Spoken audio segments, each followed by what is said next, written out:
నమస్తే తెలుగు ప్రజల గుండె చప్పుడు మన తెలుగు టీవీ ప్రాంతీయ దర్శినికి స్వాగతం.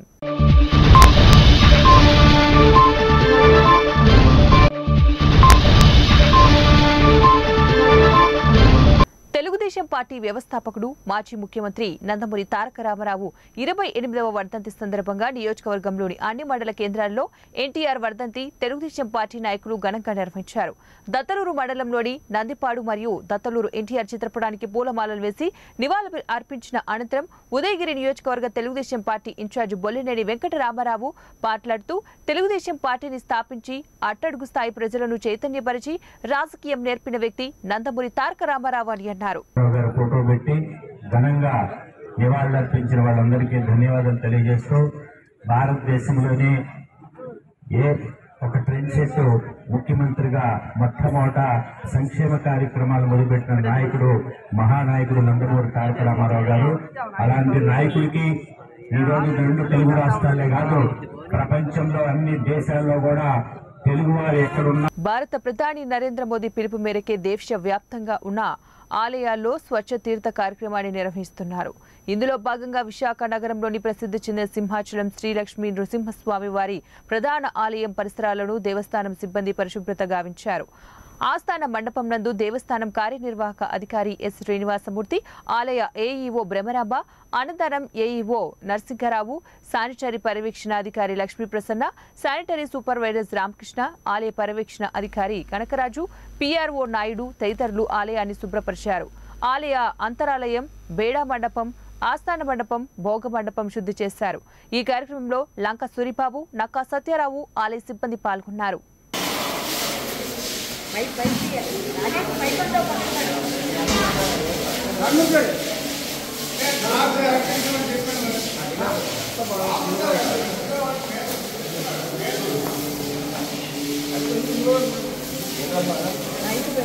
మంచిర్యాల జిల్లా బెల్లంపల్లి పట్టణం కాంటా బస్టాప్ వద్ద బెల్లంపల్లి యూనియన్ బ్యాంక్ ఆధ్వర్యంలో ఆర్థిక అవగాహన కార్యక్రమాన్ని నిర్వహించారు. కేంద్ర ప్రభుత్వం నిరుపేద కుటుంబాలకు బ్యాంకుల ద్వారా అందజేసే street vendors loan, Ayushman Bharat ద్వారా 5 లక్షల రూపాయలు, హెల్త్ ఇన్సూరెన్స్, మరుగుదొడ్ల నిర్మాణం కోసం 12,000 రూపాయలు, ఆర్థిక సాయం లాంటి అనేక సంక్షేమ పథకాలపై అవగాహన కల్పించారు. ఈ కార్యక్రమంలో బ్యాంక్ సిబ్బంది, బీజేపీ పార్టీ కార్యవర్గ సభ్యులు Hemaji, health department, gas agency, municipal సిబ్బంది, పిఆర్లు తదితరులు పాల్గొన్నారు.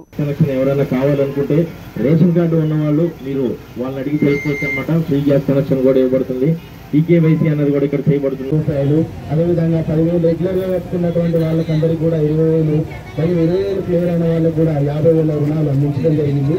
యూనియన్ బ్యాంకు ద్వారా కూడా మనకు చాలా చక్కగా రుణాలు కూడా వివిధ బ్యాంకుల ద్వారా కూడా చాలా చక్కగా రుణాలు అందించారు. ఈ రుణాలు తీసుకున్నటువంటి వారు వివిధ వ్యాపారాలు చేసుకుంటూ చాలా అభివృద్ధి చెందుతున్నారు. ఇంకెవరైనా ఎలిజిబిలిటీ క్యాండిడేట్స్ ఉన్నా కూడా వాళ్ళకు కూడా మేము వాళ్ళని గుర్తించి వాళ్ళకు కూడా ఆ రుణాలు అందించడంలో మేము సహాయపడతామని విన్నవించుకుంటున్నాం. పథకాల నుంచి ఎలా లబ్ధి పొందాలి, అలాగే ఈ కార్యక్రమంలో banking department, health department, gas వాళ్ళు అండ్ మొత్తం స్టాఫ్ వచ్చారు. వీళ్ళు ఇక్కడ అందుబాటులో బ్యాంకు వాళ్ళు వచ్చేసి పిఎంఐ, జేబీఐ అకౌంట్ ఓపెనింగ్ ఫామ్స్ ఇక్కడ ఎన్రోల్మెంట్ చేసుకుంటారు. అలాగే హెల్త్ డిపార్ట్మెంట్కి వచ్చిన వాళ్ళు మెడికల్ టెస్ట్, బీపీ, షుగర్ సంబంధిత టెస్టులు చేసి మీకు తగిన వైద్య సదుపాయం అందిస్తారు. అలాగే నెట్మా స్టాఫ్ నుంచి మనకు పిఎం స్టాక్కి అప్లికేషన్ తీసుకోవడం కానీ ఎన్రోల్మెంట్ చేయడం కానీ చేస్తారు. అలాగే గ్యాస్ డిపార్ట్మెంట్ వచ్చిన వాళ్ళు, గ్యాస్ ఏజెన్సీ వాళ్ళు వచ్చేసి ఉజ్వల గ్యాస్ కనెక్షన్ ఎన్రోల్మెంట్ చేయడం కానీ, అలాగే మీకు గ్యాస్ కేవైసీ కానీ ఇక్కడే డిపార్ట్మెంట్ జరిగింది. ఇవన్నీ ఉపయోగించుకోవాలని కోరుకుంటున్నాము. అలాగే ఈరోజు 12:30కి 12:15కి పిఎం గారితో మోడీ గారితో లైవ్ మీటింగ్ ఉంది. ఈ కార్యక్రమం భాగంగా అధికారంలో భాగంగా ఇక్కడ యూనియన్ బ్యాంక్ ఆధ్వర్యంలో ప్లస్ ఇక్కడ మెడికల్ అండ్ ఇతర అధికారులు, గ్యాస్కి సంబంధించినటువంటి శాఖల అధికారులు కూడా రావడం జరిగింది. ఈరోజు ప్రధానమంత్రి నరేంద్ర మోడీ గారు ప్రధానమంత్రి అయ్యాక అనేక సంక్షేమ పథకాలను ప్రవేశపెట్టడం జరిగింది. ఏమేమి చేస్తున్నామో వాటిని ప్రజలకు తెలియజెప్పాలి. ఆ పథకాలను మీరందరూ కూడా వాడుకొని మీరు లబ్ధి పొందాలనే ఉద్దేశంతో ఈరోజు ఈ కార్యక్రమాన్ని చేపట్టి ప్రతి గ్రామానికి ఇలాంటి షోల ద్వారా ఏం చేస్తున్నాం, మీరు తెలుసుకోండి, వీటిని వాడుకోండి అని చెప్పేసి ఈరోజు అధికారులే మీ దగ్గరికి మీ ఇంటి గ్రామాల్లో కూడా వచ్చేసి కార్యక్రమాలు ఏర్పాటు చేయడం జరిగింది.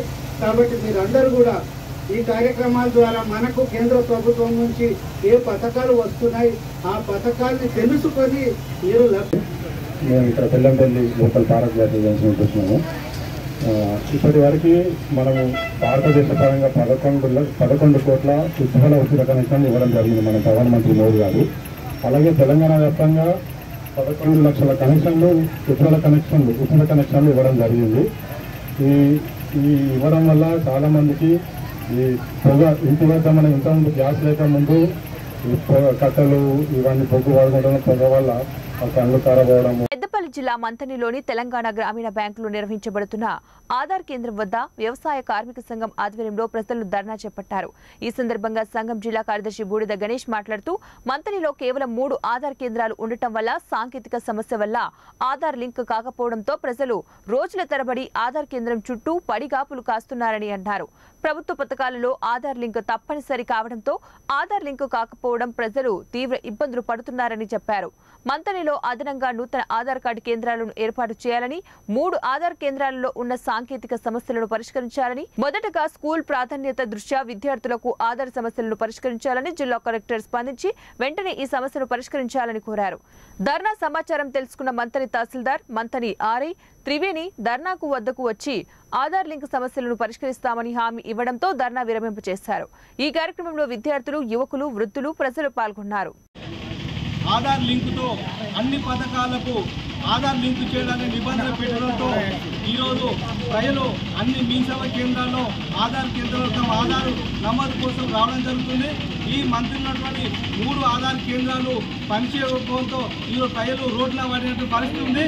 ముఖ్యంగా ఈ 3 ఆధార్ కేంద్రాలు ఏ పోషణ సరిపోవు. ఈ ప్రతిదీ ఆధార్ లింక్ ఉంటాయి కాబట్టి గ్రామీణ ప్రాంతంలో విద్యార్థులు, యువకులు, తర్వాత ముసలి వాళ్ళు వస్తున్నారు. వీళ్ళు ఎండలో తిరిగి వెళ్ళిపోవడం జరుగుతుంది. రెవెన్యూ అధికారులు స్పందించి అదనంగా ఇంకా మంత్రిలో ఆధార్ కేంద్రాలు ఏర్పాటు చేయాలి. ఈ పనిచేయని ఆధార్ కేంద్రాలు వెంటనే రీఓపెన్ అయ్యేలా చర్యలు తీసుకోవాలని సందర్భంగా డిమాండ్ చేస్తున్నాం.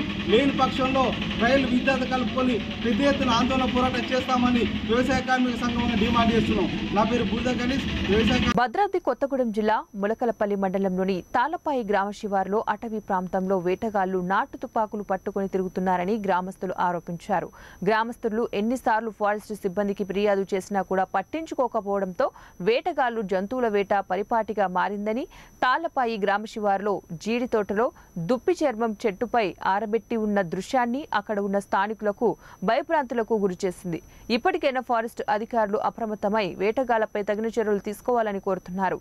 పల్నాడు జిల్లా మండలం కేంద్రమైన క్రోసూరు గ్రామంలో తెలుగు జాతి ఆరాధ్య దైవం విశ్వవిఖ్యాత నట సార్వభౌమ నందమూరి తారక రామారావు వర్ధంతి సందర్భంగా వారి విగ్రహానికి పూలమాలలు వేసి పెదకూరపాడు నియోజకవర్గ తెలుగుదేశం పార్టీ సీనియర్ నాయకులు కంచెటి సాయిబాబు నివాళులర్పించారు. ఈ కార్యక్రమంలో క్రోసూరు మండల పార్టీ అధ్యక్షుడు గుడిపాడు బాషా గారు మరియు కాండ్రు కాశయ్య గారు మరియు ex AMC chairman Epuri Nageswararao, ex ZPTC Balaram Krishnamraju, అలాగే ఎక్స్ ఎంపీపీ అనుముల వెంకటరామిరెడ్డి, తెలుగు రైతు అధ్యక్షులు తోక వెంకట్రావు, పెద్దకూరపాడు నియోజకవర్గ బీసీసీఎల్ అధ్యక్షులు Suryanarayana, ex MPP Vallala Venkateswararao, minority నాయకులు మొగల్ జాను, మండల ప్రధాన కార్యదర్శి దుల్ల సాంబశివరావు తదితరులు పాల్గొన్నారు.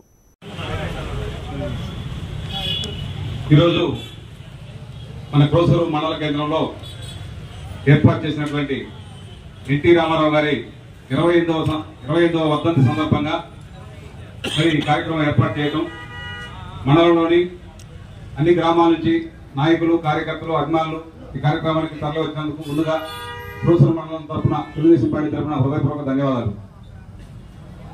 మరి మహానుభావుడు కృతి చేసిన నందమూరి తారక రామారావు గారు 42లో పార్టీ ఏర్పాటు చేసినప్పుడు మరి ఏదైతే ఒక మంచి ఉద్దేశంతో ఆయన సినిమా రంగం వదిలి రాజకీయాల్లోకి వచ్చినప్పుడు, రావాలని అనుకున్నప్పుడు సమాజంలో ఉన్నటువంటి పేదవారి కోసం, పేదవారి పడుతున్నటువంటి ఇబ్బందుల్ని అర్థం చేసుకొని మరి ఆ రోజే ఆయన తెలుగుదేశం పార్టీ జెండాలో మరి పేదవాళ్ళకి మంచి చేయాలని ఒక సదుద్దేశంతో ఆయన ఏదైతే కళ్ళగన్నాడో మరి అదే ఉద్దేశంతో ఆయన చనిపోయే వరకు కూడా మరి పేదవారికి కూడు గుడ్డ అనే నినాదంతో మరి ఆయన పరిపాలన అంతా కూడా అదే రకమైన పద్ధతిలో సాగిపోయింది. మరి ఆయన ఎన్నో మంచి కార్యక్రమాలు సమాజంలో అప్పటి వరకు పేద వర్గాలను పట్టించుకోని పరిస్థితుల్లో ఒక అడుగు ముందుకేసి నేనున్నానని చెప్పి ధైర్యం చెప్పి ఇల్లు లేని ప్రతి ఒక్కరికి కూడా పక్కా ఇల్లు, జనతా వస్త్రాలు, ఆడబిడ్డలకి ఆస్తిలో సగం వాటా, పేదలకు కిలో 2 రూపాయల బియ్యం, ఎన్నో రకాల పథకాలతోటి పరిపాలనలో తనదైన ముద్ర వేసుకొని ఆ రోజు నుంచి ఈ రోజు వరకు కూడా ఆయన గతించి 28 సంవత్సరాలు అయినప్పటికీ కూడా మరి ఈ రోజు కూడా మన మధ్యలో ఉన్నట్టుగా ఏ ఒక్క నాయకుడు కూడా ఈ ప్రపంచంలో జరగని విధంగా మరి ఆయన ప్రతి సంవత్సరం కూడా ఆయన వర్ధంతి కార్యక్రమాన్ని ఇంత ఘనంగా మరి ఆంధ్ర రాష్ట్రం మొత్తం నలుమూలలో కూడా ప్రపంచంలో ఎక్కడెక్కడైతే తెలుగు వాళ్ళు ఉంటున్నారో అన్ని చోట్ల కూడా మరి ఎంతో ఘనంగా మరి వర్ధంతిని పురస్కరించుకొని కార్యక్రమాలు ఏర్పాటు చేసుకొని పేదవాళ్ళకి అన్నదానం కానీ మరి రక్తదాన శిబిరాలు కానీ మరి అలాగే పళ్ళు పంపిణీ, హాస్పిటల్లో ఉన్నటువంటి మరి హాస్పిటల్లో పేషెంట్స్ కి పళ్ళు పంపిణీ కానీ, నిరాశ్రయులకు కానీ బట్టలు కానీ అని ఇచ్చే కార్యక్రమాలు ఆంధ్రప్రదేశ్ రాష్ట్రంలో నలుమూలన మరి కార్యక్రమాలు ఏర్పాటు చేసుకోవడం, తెలుగుదేశం పార్టీ అభిమానులు కానీ నాయకులు కానీ మరి వారి కార్యక్రమాన్ని తమ ఇంట్లో పండగ వచ్చిన సందర్భంగా ఒక ఇంట్లో కార్యక్రమం లాగా ఏర్పాటు చేసుకొని మరి ఆయన మీద ఉన్నటువంటి అభిమానాన్ని మరి తెలుగు జాతి మొత్తం కూడా చాటుకుంటున్నందుకు ఎంతో గర్వంగా ఉంది. అలాగే మరి పెద్దలందరూ చెప్పినట్టుగా ఈరోజు మరి రాష్ట్రంలో ఉన్న పరిస్థితులు చూస్తున్నాం. మరి ఈ ప్రభుత్వం ఎంత బాగా దిగిపోతుందా అని చెప్పి ప్రతి ఒక్క ప్రజలకు ప్రతి ఒక్క రాష్ట్రంలో ప్రతి పౌరుడు కూడా వేచి చూస్తున్నారని చెప్పి అందరికి కూడా తెలుసు. ఇటువంటి పరిస్థితుల్లో రానున్న ఎన్నికల్లో 24 ఇప్పుడు 2-3 నెలల్లో జరగబోయే ఎన్నికల్లో మరి మనం నారా చంద్రబాబు నాయుడు గారి నాయకత్వంలో తెలుగుదేశం పార్టీని అద్భుతమైన విజయాల వైపు అందరం కలిసి ప్రతి ఒక్క తెలుగుదేశం పార్టీ కార్యకర్త నాయకుడు పోరాట పట్టుకు చూపి మరి గతంలో ఏ రకంగా అయితే అన్నగారు ఉన్నప్పుడు మనం అన్ని ఎన్నికల్లో కూడా మరి విజయం సాధించాము. అదే రకమైన ఉత్సాహాన్ని మళ్ళీ ఒకసారి అన్ని వర్గాలు సమాజంలో ఉన్న పేద వర్గాలందరూ కూడా కలుపుకొని పోయి మరి మంచి విజయాన్ని మరి మన నాయకుడికి చేపట్టాలని చెప్పి ప్రతి ఒక్క కార్యకర్తని అభిమానులు కోరుకుంటూ సెలవు తీసుకుంటున్నాను. ఇవి ఇప్పటి వరకు నా బులెటిన్ అప్డేట్స్. నెక్స్ట్ బులెటిన్ లో మళ్ళీ కలుద్దాం. అట్లా కీప్ వాచింగ్ మన తెలుగు టీవీ న్యూస్.